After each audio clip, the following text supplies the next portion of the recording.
I've been saying this about It's Always Sunny in Philadelphia ever since I've been watching the series, that it is one of the most socially progressive shows on television that is hidden under the guise of just this wonderfully tasteless humor. And I think we saw it again this week in the episode Time's Up for the Gang, which is the fourth episode of season 13. That's right, 13 seasons. Let me dive right in, because I think what I loved about this episode is at the end of the day, they're not trying to tell you how to think. It's not like any of the characters, as is usually the case, actually changed or, I'll be honest with you, actually learned anything. But what I loved about it was it gave us an opportunity to see what all the different arguments are about sexual harassment in the workplace and in everyday life, and how it maps out across the board on a wide range of areas. The premise is pretty straightforward. To nobody's surprise, Paddy's Pub ends up on an online list as just not a safe bar for women to go to. So, of course, they go to a sexual harassment course to get off that list, and you can imagine the things that end up happening. But what I want to get into real quick is what I loved about the episode is that we saw each of the characters breaking down into a different facet, almost a different spectrum. You had Frank, who just represents old school style misogyny and sexism, and he's just not going to change. He's just a walking, talking personification of Mad Men to the ultimate degree.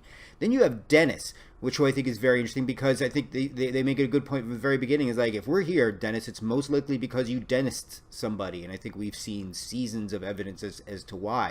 But what's interesting is that Dennis gets it.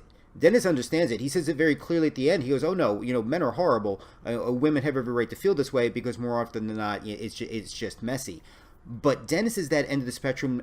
It's not that he realizes it and does anything good with it. He realizes it and wants to use it to his own efforts to be able to cover his tracks a lot better. And you see, he talks about that eerie reference to the phone, and no matter what, the approval comes from their phone, even if it's not from them. So again, we see those two varying extremes that are both bad extremes. And in the middle, we have Dee, we have Charlie, we have Mac. And I think we see a very interesting breakdown in the idea of when people think they know what sexual harassment is, but don't know when they're actually doing it. With Charlie, I thought it was very interesting that we saw it in regards to how he has been with the waitress. With Mac, it's how he's not only treated Dee, but Mac realizing, just because you're gay doesn't mean you can't sexual harass. He's been sexually harassing Dennis. It's said about how he sexually harasses other men. And with Dee, it was the idea with Charlie, which was also another interesting revelation, because those of you forgot from, I think it's season 10, episode 6, I'm going to use my cheat sheet on this one. The gang misses the boat where Charlie and Dee have sex. Well, that actually comes to light in this episode, which I thought was a nice little revelation. But there's an implication also that maybe certain things that Charlie did were he was browbeaten and forced into. So I think it's very interesting at the end of the day how they were realizing, hey, I'm culpable in this area too.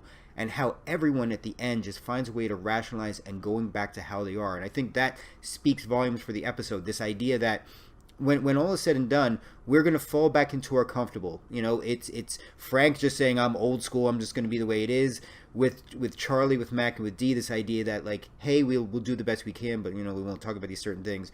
And Dennis just like, look, I get it, I understand it, but that sociopathic Dennis method kind of comes into play. So we see the different aspects. It allows us to actually laugh and think and talk about it. But as is usually the case with the crew from Paddy's Pub, they just going to march along to different beats, to different drum, and on to the next Paddy's Pub adventure in South Philly, of course.